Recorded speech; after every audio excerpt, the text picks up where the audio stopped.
अरे रूपा, तुम सांवली, ऊपर से यह काली साड़ी वो अच्छी दिखेगी क्या तुम्हारे ऊपर? पहले ही तुम्हारे रंग को लेकर लोग ताना मारते हैं। पवन रूपा को बोला।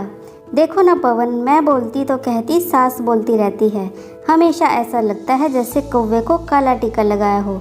पति और सास का बोलना सुनकर जरा उदास हो गई। वो काली नहीं थी, कृष्णवर्णीय, और रूपा नाक नक्शे में अच्छी थी, पर पति और सास कलर को लेकर रूपा को हमेशा ताना मारते थे। क्या करेगा वो भी, वह गोरा और रूपा कृष्णवर्णीय। लोगों का क्या, वो तो नाम रखने में पीएचडी होते हैं। ब्लैक और वाइट जोड़ी बोलते थे दोनों को। पवन का मन वैसे साफ था।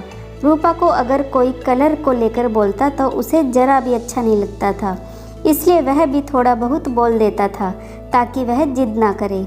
लेकिन जब वह बोलता था तो उसे इस बात का पछतावा होता था। उसकी माँ घर में हमेशा कड़वाहट रखती थी। आज भी वैसे ही हुआ। घर में उत्सव के माहौल में सुबह जब सास ने रूपा से बात की तो वह थोड़ी घबराई हुई थी।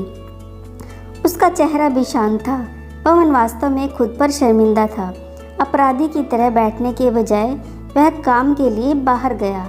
कई सारी महिलाएं काली साड़ी पहनकर सड़कों पर चल रही थी।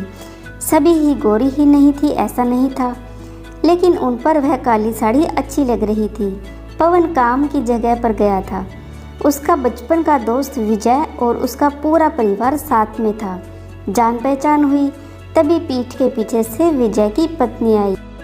वह भी काली सांवली ही थी। काली साड़ी पहनी थी उसने। पीछे से एक आवाज़ आई, प्रतिभा दीदी, अच्छी दिख रही हो आप। आपकी साड़ी भी अच्छी है और आप भी। प्रतिभा के चेहरे पर खुशी आई। उससे ज़्यादा विजय खुश हो गया था।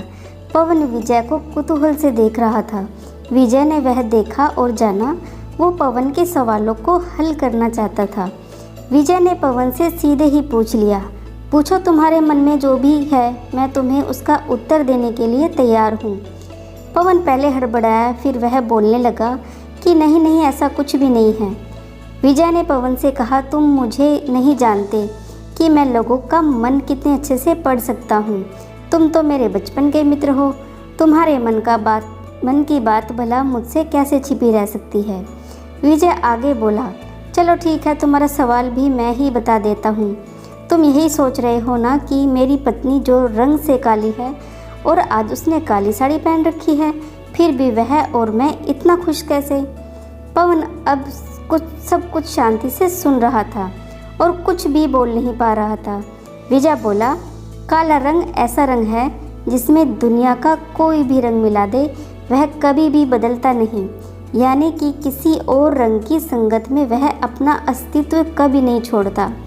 इसी प्रकार प्रतिभा भी दिल से एकदम उस कलर के जैसी है, कभी भी रंगी ना होने वाली लड़की है। वह अपने मर्जी से जिए, यही मुझे लगता है। मैं उसे खुश देखना चाहता हूँ। लोगों का क्या, वह तो बैठे ही कुछ बुरा भला बोलने के लिए। गोरी औरत रही तो छिपकली बोलते हैं, काली औरत रही तो चूहा या कौवा बोलते हैं। क्या क्या नहीं बोलते लोग। ताना मारने वाले मारते रहें। हमें हमेशा खुश रहना चाहिए। वही मैं अब कर रहा हूँ। वो सुबह मुझे बोली, मैं कैसी दिख रही हूँ? अच्छी लग रही हो तुम। ऐसा बोलने पर उसके चेहरे पर वह कोलगेट स्माइल देखकर मुझे सकारात्मक ऊर्जा मिली। घर से बाहर निकले तो सभी बोलने लगे कि अच्छी लग रही हो भाभी। हम दोनों ने अच्छे मन से यह बात सोची। कोई ना कोई ताना मारने के लिए बोला ही होगा ना। उस वजह से जीने की दिशा क्यों बदले। पवन को उसके घर का सुबह का माहौल याद आया। वह खुद पर ही चिढ़ गया। उसे लगा वो सचमुच में गलत था। मैं ही रूपा को दुख देता हूँ, उस वजह से सब उसे बोलते हैं। अब मुझे ही अपनी भूल सुधार कर उससे माफ़ी मांगनी होगी। उसने हंसते हुए विजय को अलविदा कहा। अपना काम निपटाकर वह एक साड़ी की दुकान पर गया। रूपा के लिए उसने काले रंग की साड़ी ली और घर गया। घर जाने के बाद रूपा शांत बैठी थी। उसने रूपा को आवाज़ दी और साड़ी उसके हाथों में दे दी। रूपा को जरा अलग ही लगा। उसने प्रश्नार्थक नज़रों से पवन की ओर देखा। उसने बॉक्स खोलकर देखा तो काले रंग की साड़ी थी। रूपा, मैं लाया हूँ तुम्हारे लिए यह साड़ी। आज पहन के दिखाओ कैसी दिखती हो तुम। अच्छी नहीं लगी तो बदल देंगे साड़ी को। देखने तो दो कैसी दिखती हो तुम इस रंग में। रूपा को ज़रा अच्छा लगा। चलो तैयार हो जाओ जल्दी, हम ज़रा बाहर जाकर आते हैं। एक क्लाइंट के पास जाना है, उन्होंने बुलाया है जोड़ी में।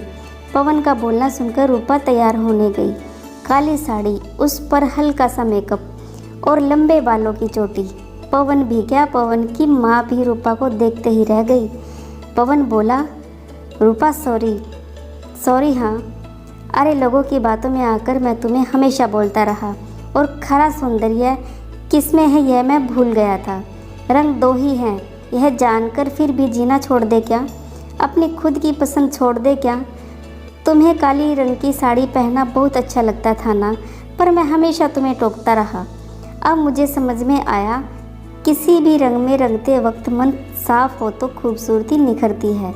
तुम चाहती हो वैसे ही जियो, मैं कभी भी तुम्हें नहीं बोलूँगा। और हाँ, सचमुच सुंदर दिखती हो तुम, तुम्हारे रंग पर अच्छा खिलता है यह काला रंग। रूपा के चेहरे की लाली और भी ज़्यादा बढ़ गई थी। यह बात सुनकर शर्मा कर वह पवन को बोली, क्या आप भी? पवन ने रूपा का मुस्कुराता हुआ चेहरा देखा और उसके बदले हुए विचारों से पवन खुश हुआ। मन ही मन में पवन ने विजय को धन्यवाद किया, क्योंकि यह परिवर्तन विजय के शब्दों द्वारा हुआ था। तो दोस्तों, कैसी लगी आपको ये कहानी कमेंट करके ज़रूर बताएं। कहानी पसंद आई हो तो वीडियो को लाइक, शेयर और सब्सक्राइब करना बिल्कुल ना भूलें। कहानी सुनने के लिए आपका बहुत बहुत धन्यवाद।